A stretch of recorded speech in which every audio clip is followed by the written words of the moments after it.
चलिए हम लोग पिछले वीडियो में अवंती महाजनपद तक देख लिए थे। अब अगला आपका है गांधार। ठीक है, गांधार जो आधुनिक पेशावर व रावलपिंडी पाकिस्तान और कश्मीर घाटी, तक्षशिला इसकी राजधानी थी। तक्षशिला व्यापार और ज्ञान का बड़ा केंद्र।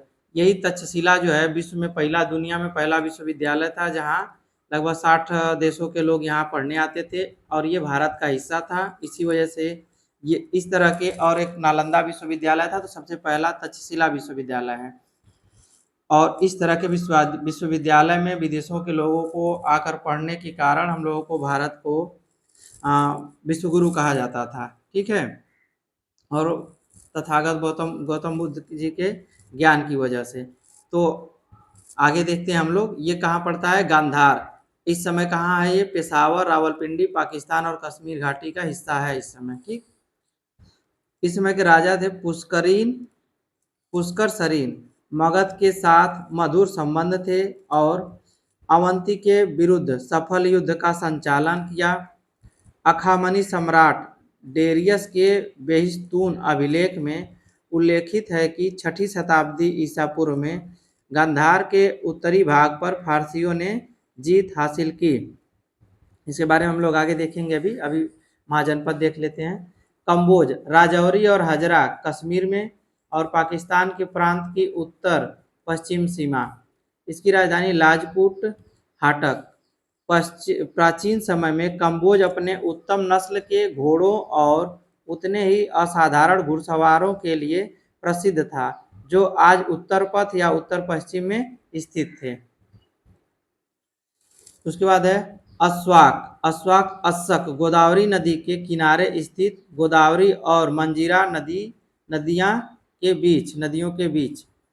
यहाँ पोतली पोटन, आधुनिक बोधन जिला निजामाबाद और तेलंगाना में आदिलाबाद के कुछ हिस्से। यह अकेला ऐसा महाजनपद था जो विंध्य पर्वत श्रेणी के दक्षिण में और दक्षिण पथ में स्थित था।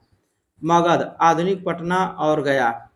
राजगृह या गिरिब्रिज, ये आपका राजधानी है। हर्यक वंश। ठीक है, चलिए आगे थोड़ा देखते हैं इसमें।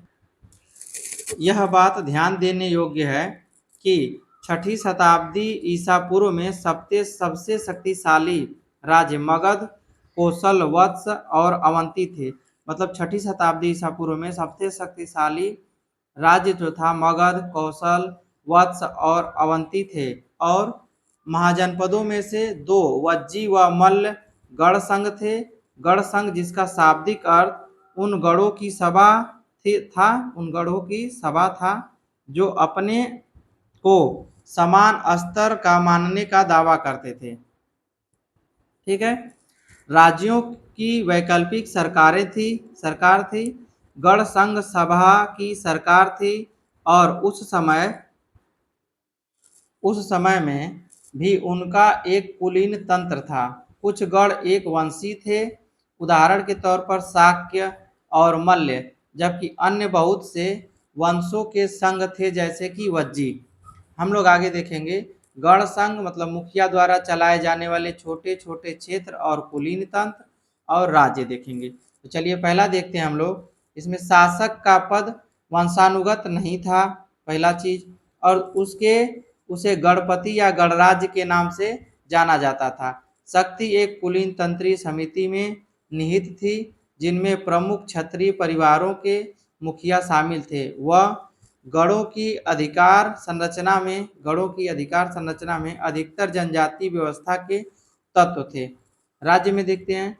राज्य एक केंद्रीय शासन के रूप में सूचीबद्ध था, जिसमें राजा प्रभुत्व संपन्न था। वह सभी शक्तियां उसमें और सत्तारूढ़ परिवार में निहित थी। सत्तारूढ़ परिवार एक वंश बन गए जिसमें वंशानुगत उत्तराधिकारी होता था और अधिकतर वे ज्येष्ठाधिकार का पालन करते थे।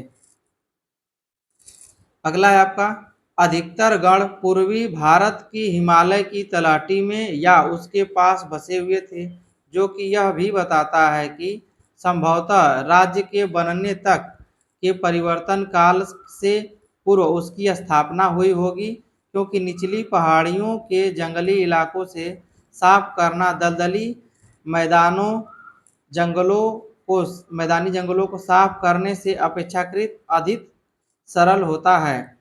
ज़्यादातर बड़े राज्यों ने गंगा घाटी के उपजाऊ मैदानी इलाकों पर कब्जा किया हुआ था। चलिए आगे हम लोग अगले वीडियो में देखेंगे। धन्यवाद।